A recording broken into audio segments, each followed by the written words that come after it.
we'll just let God's word say what it says. All right? But Genesis chapter 6, of course, is the place where the introduction of the flood occurs. Last week we gave you a little chart on the last page of chapter 5 that showed that Adam was, when he died at 930 years, he actually overlapped Lamech's birth, which is Noah's father, by 56 years. So Adam could have very easily told Lamech everything that happened at the beginning. And once he told him that, then Lamech, all he had to do is pass it on to Noah. And then, of course, so you don't have a whole lot of having to do the gossip train to say what all happened. Like it usually does. You pass it to one person, they pass it to the next. But by the time you get through, it's a wholly different story than what it is when you first start. But with the length of life that everybody had back then, it was one of those things that it was easy to pass down from generation to generation. And we also pointed out Enoch last week. If you think about Enoch, he's the one that had the son Methuselah. Well, and it said that he walked with God after he begat Methuselah. Well, the name Methuselah means when he comes, it shall end. Basically, I think the Lord basically revealed to him that God's going to destroy the earth. And of course, he actually prophesied, if you look over in James, about the fact that God's going to be returning with all of his saints in glory. So he actually prophesied about the return of Christ. So that's the reason why he walked with God after Methuselah was born. And basically, God took him. Because basically, he's the person that, he's the only person in the Old Testament that actually reflects the church that's going to be called out in the rapture. Because he will never die, where Elijah is going to die in the tribulation period. So he's the only one that's representative of the church in the Old Testament from a complete standpoint.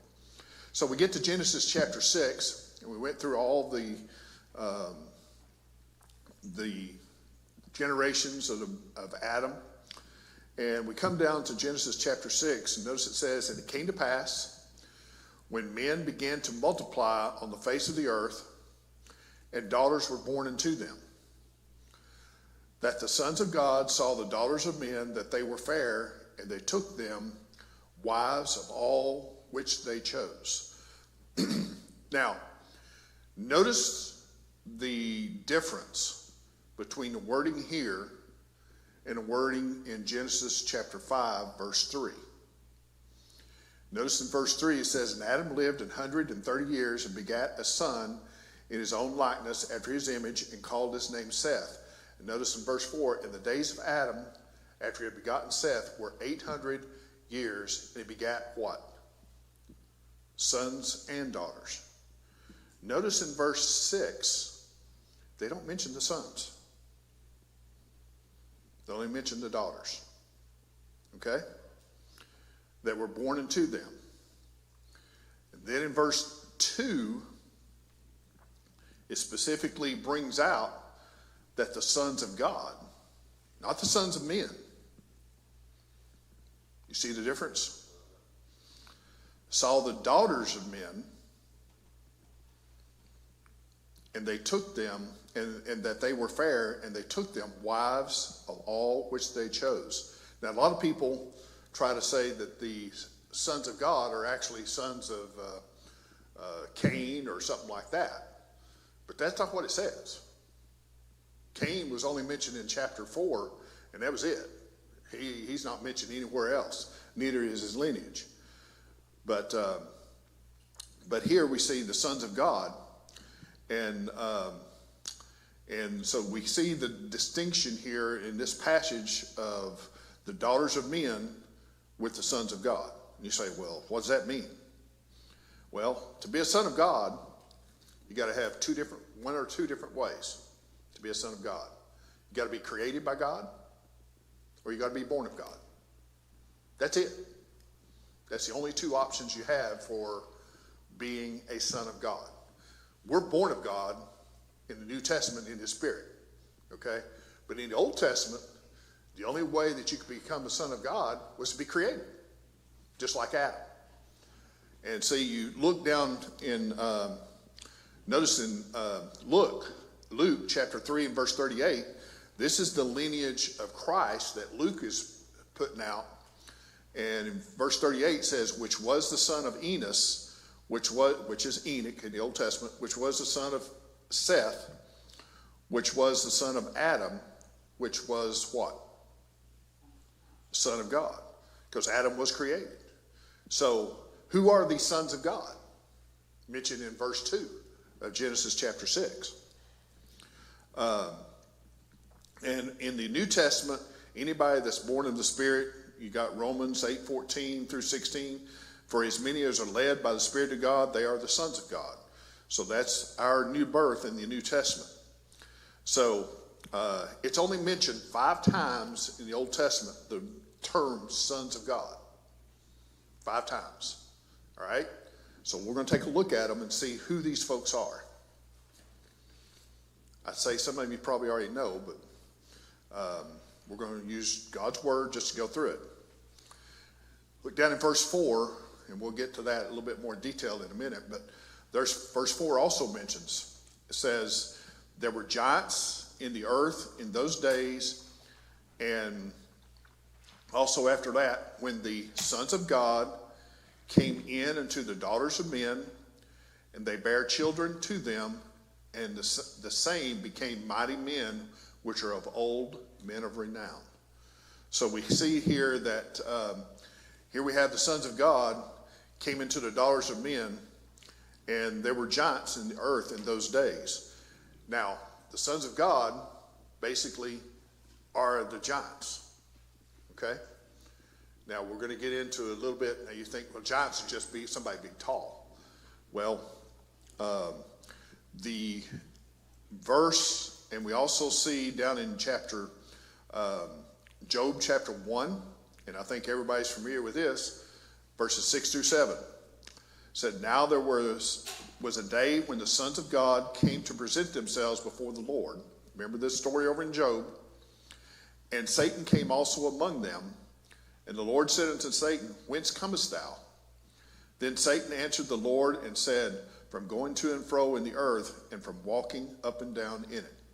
So we have the sons of God coming with Satan in front of the Lord, basically fixing to accuse the Job of letting him get after him, okay?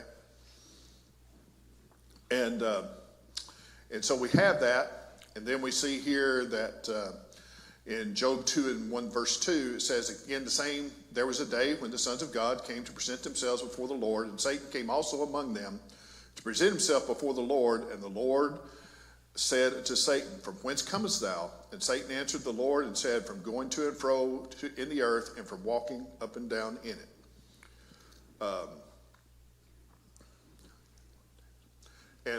So we see here that Job has the sons of God coming before the Lord, accusing him before the Lord, trying to get the Lord to let him have access to Job, and basically show him that he's just, he'll turn on God and deny, okay? So we see that's going on here. And these sons of God, who do you think they are? Angels? Fallen angels, okay, that are coming with Satan, all right? Now notice what happens.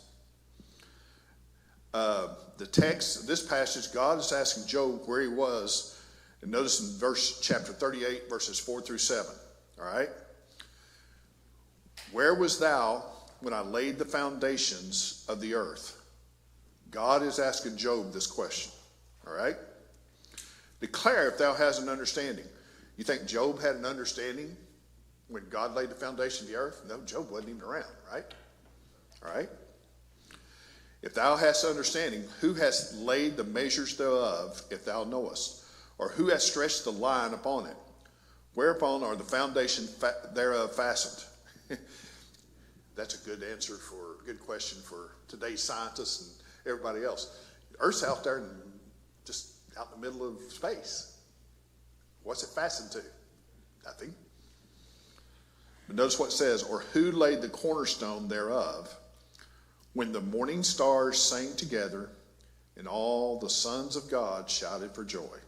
Created beings before he created the earth is who he's talking about. Okay? So that's the sons of God. And so they're angels.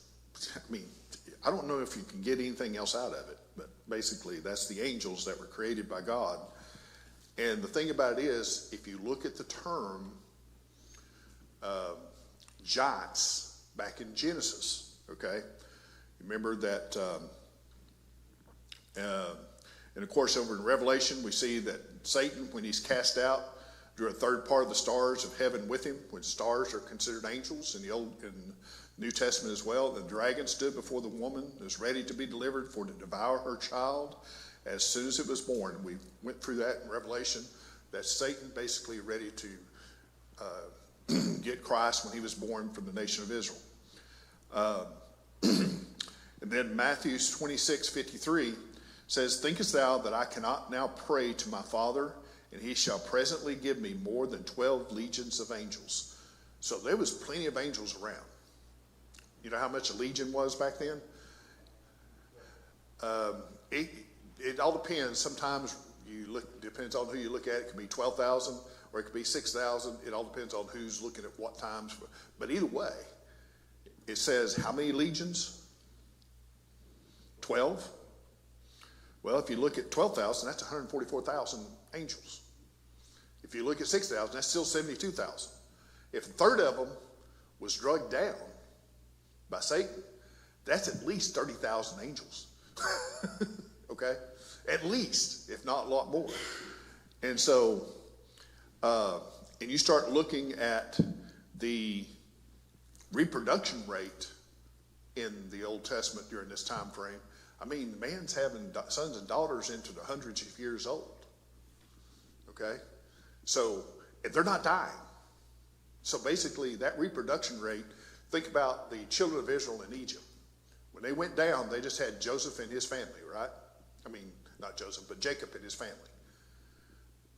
12 sons and their wives and daughters, that's it.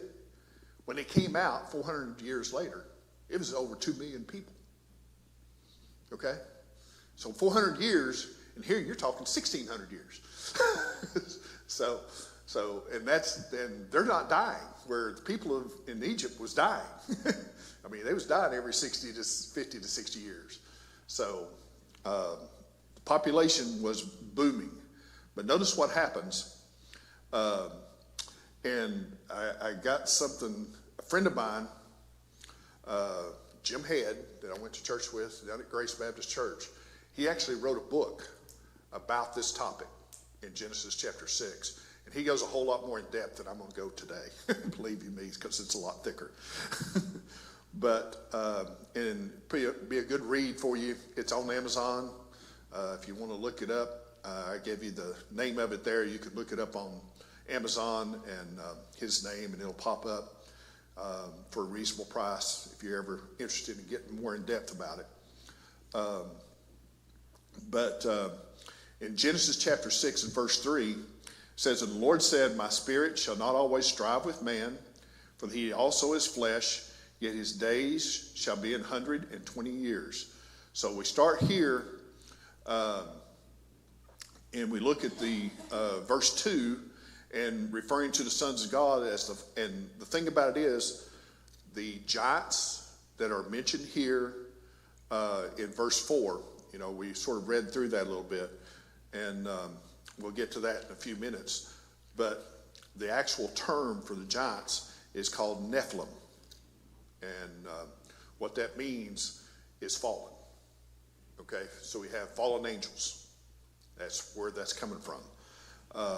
And we'll discuss that a little bit more in detail. But the thing about it is that this verse, when you connect it to verse 2 and referring to the Son of God, once they chose to actually, if you read the context of what it says, notice what it says there. And the Lord said, my spirit shall not always strive with man, for that he also is flesh. Okay? Yet his days shall be 120 years.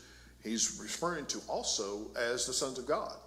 So once they basically come and join themselves to the daughters of men, they basically just become like flesh. They're going to die just like man. Okay? And that's what he's referring to when you see that. He's connecting the two verses together. It says that he also is flesh, yet his days shall be 120 years. So after the flood, you've been living for 900 and something years before the flood, things are going to change, and then it's only going to go down to 120 years. And there's going to be a few exceptions, like Noah lived a pretty good life, but the thing about it is that the atmosphere is going to change so much, and God's going to change the way the earth works than what he did in the Garden of Eden, that man's days are going to be a lot less after the flood than what they were before the flood. That's what he's trying to say. And we know that true today. Man don't live to 900 something years. Matter of fact, it's very rare they live to 120, because later on, God reduces that down to 70, which is 70 years. Okay? So now, if you live 70 years, you've lived a normal life from God's standpoint. If you exceed that, then you must have been good to your mother and father, because basically it says, obey them so that your days may be long upon the face of the earth. So that's a good thing to remember. Verse 4. In Genesis chapter 6, it says, and there were giants in the earth in those days, and also after that, when the sons of God came in unto the daughters of men, and they bare children to them, the same became mighty men which were of old, men of renown. Now, if you read this the way it's written, and that's the reason why sometimes you get into English text and everything else, but it says there were giants in the earth in those days. Okay? That's referring to the sons of God, not to their offspring. You read this, you could almost say, when the sons of God came into daughters of men, they bare children, and the same became mighty men. You might think the giants were the sons, but the giants were actually the angels. All right? And that word, like I said, is translated from the word Nephilim. Nephilim is what they're referred to. There's only 3 times that's used. That word is used in the whole Bible. It's in the Hebrew language, not the Greek language. And the only 2 places it refers to is here in Genesis chapter 6 and verse 4. And it's used there. And it's also used in Numbers 13:33. If you read it, it says, we saw giants, the sons of Anak, which came of the giants, and were in our own sight as grasshoppers, and so we were in their sight. Now, the grasshopper word here comes from basically the term locust. Now, you stand beside a locust. What do you look like? Well, that's what they're referring to. That's word Nephilim is referring to them here. And that's the only places it's used in the whole Bible is Genesis chapter 6 and Numbers chapter 13. But Numbers chapter 13 is where? After the flood. So guess what? You may still have some more coming in after the flood. All right? So recognize, where do you think Goliath came from? Okay? So, and I guess this is one of those things you have to just sort of sit down and say, think about the fact that God allows it to happen. But the thing about it is that angels can still travel. So, are you saying that fallen angels in heaven and the children that they bore with men were not Well, the sons of God are the angels. Okay, period. That's them. They had children by daughters of men. They were mighty men, and they could be fairly large and because of the situation. But the thing about it is that the actual Nephilims, which were the giants, were the angels. Okay? But their sons could be pretty good too, as far as that goes. If that makes sense.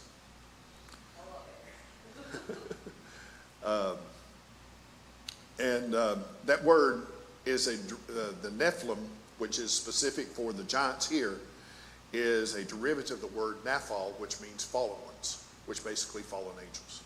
All right? And also means bullies. You know, basically they try to rule over folks and tyrants. And that's what you find here in Genesis chapter 6 and verse 4. Notice that they bare children to them, and the same became mighty men, which were of old, men of renown. So you talk about before the flood, basically these guys were pretty much ruling the area.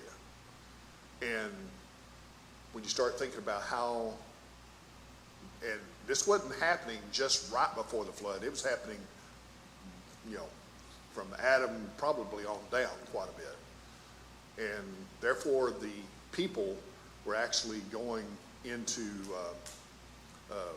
basically just going downhill in their moral characters completely, because God's fixing to say they were evil continually. And so the fallen angels are not helping the situation.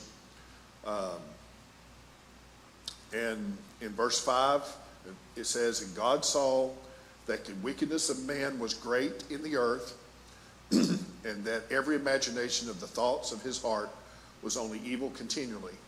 And repented the Lord that he had made man on the earth, and it grieved him at his heart. So here we see that man within 1,600 years, because the flood happened in 1656, after 1,656 years after Adam, basically devolved into evil continuously. I mean, you know, that's all that you can really get for the most part, and that's how man's conscience is left alone. Without God's word, without something to help focus it, all you get is man going downhill. And you see that today. I mean, if you look at just the riots that were occurring, I mean, it's sad. They try to say, well, we're protesting this. No, you're not. You're not protesting that. They're using any excuse they can to have riots. I mean, that's all the bottom line is. They're using any excuse they can to get riotous living and going in and doing whatever. They think it's a cover. And it is a cover when you look at a lot of people that say, oh, you shouldn't do it that way. But it's purely just a cover for them to be evil and to be openly evil and try to get away with it. But God said he repented, and all he's saying here is he's sorry and he hurt that he made man, that man chose the path that he took. Not the fact that he made man, but he's sorry for the path that man has taken, given what was given to them up front. And the thing about it is, if you think that's not true or whatever, look at it this way. Every emotion we got from God. God can't give you anything that he didn't already have. So he's got the emotions that he's allowed us to have from the standpoint of hurt and feeling neglected and things of that sort. So it repented him, in other words, made him sorry, is the way that this verse is written. Made him sorry that man chose the way that he did. And then in verse 7, it said, the Lord said, I will destroy man upon whom I've created from the face of the earth, both man and beast, and the creeping thing, and the fowls of the air, for it repenteth me that I have made them. But Noah found grace in the eyes of the Lord. And here we see that God's fixing to destroy his creation. Every living thing on the earth, but not in the ocean, not in the sea. All the flesh on dry land except for who gets saved in the ark, and it becomes a reality in the following passages. But notice what it says, Noah found grace. Noah was favored in his age, obviously, with the booming population on the earth. I mean, you got to imagine bearing children into the hundreds and living 900 years old. And just look at the children in the land of Egypt, and that's where I said they're just multiplying like crazy. So Noah, though, and I'm just about sure if you go back and look at chapter 5, and you look at the overlap, Enoch walked with the Lord. And based upon that, Lamech was his son, and then basically Noah was his son. Noah basically got his testimony from Enoch. And you think about that, that's the reason why Noah found grace in the eyes of the Lord, because of what Enoch saw and what he lived his life after Methuselah was born. And the thing about it is, when Methuselah was born, he died the same year the flood came. You could say, well, he died in the flood. Probably not, because it said when he basically ends, that's when the destructions come. So, and I'm sure that was something that prophesied that Enoch just handed down from generation to generation, the reason why Noah found grace in the eyes of the Lord. And then we get down to verse 9 and try to get through this part of it. It says, these are the generations of Noah. Noah was a just man and a perfect in his generation, and Noah walked with God. And Noah begat 3 sons, Shem, Ham, and Japheth. And God, and the earth was also corrupt before God, and the earth was filled with violence. And God looked upon the earth, and behold, it was corrupt, for all flesh had corrupted his way upon the earth. And God said unto Noah, the end of all flesh is come before me, for the earth is filled with violence through them, and behold, I will destroy them with the earth. And so we see here that we have Shem, Ham, and Japheth, more than likely triplets, because you have them all right at the same time. They're always mentioned together. You don't see multiple conceptions and everything else. So more than likely they may have been triplets. And the word here, perfect, when Noah says was perfect, it means without blemish. Now, you say, well, you say Noah didn't sin? That's no different than what God said about Job.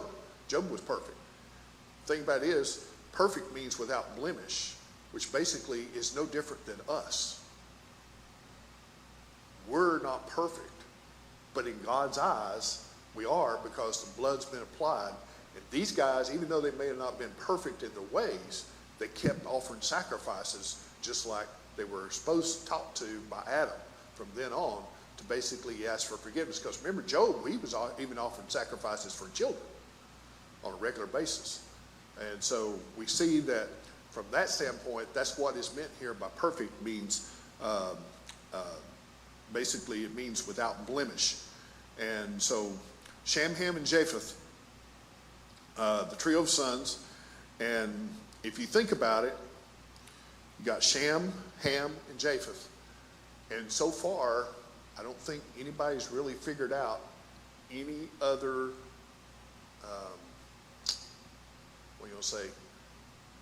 species of man. I don't mean it really that way, but basically you have the Caucasian, you have the Eastern folks, and you have the colored folks. And that's the three types of people that you still have today, or a mixture thereof. You don't really have another unique type of person. And that's where the 3 different Caucasian, or 3 different types of persons come from, is Shem, Ham, and Japheth. And so, unless you can show a different one that's unique within itself, that still holds today that everybody came from those 3 boys. Think about that. God's word is still true, no matter what. But man is corrupt. But not only man, notice that the earth also is corrupt. Man has basically corrupted the earth as well in this passage, because it says the earth was also was corrupt, not just man, before God, and the earth was filled with violence. And it says, and God looked upon the earth, and behold, it was corrupt, for all flesh had corrupted his way upon the earth. Not a whole lot to say there, but basically that if you look over in 2 Peter chapter 2, verse 5, and God spared not the old world, but saved Noah, the eighth person, preacher of righteousness, bringing the flood upon the world of the ungodly. And when he was destroying the earth, he destroyed it not just for that generation, but he actually, and think about this from that standpoint, he basically reformed the earth. In the future it's going to be destroyed by fire. But here he destroyed it by the flood. And let me tell you, it wasn't just rain. Okay? We'll talk about that when we get more further into it. But I mean, you talk about continents moving, you talk about the oceans and the fountain of the deep breaking up. We don't really know what that is. The fountain of the deep, remember over in Genesis chapter 1, it was talking about the deep was basically the body of water in outer space.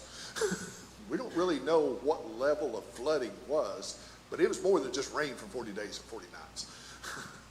And I think everybody has sort of looked at the land masses, where if you look at Africa and South America, it looks like they could have fit together, and all the other different land masses could have fit together. And so we don't know the extent of what God did during that flood, but he definitely raised some things. Notice what happens in verse 14. And I think that'll be the end of today. So verse 14, make thee an ark of gopher wood. Rooms shalt thou make in the ark, and shall pitch it within and without with pitch. Ark just means a box. Don't mean a boat. Noah didn't have to sail anywhere. He just needed to float. Okay? So, but that's what it means. Now, anybody know what gopher wood is?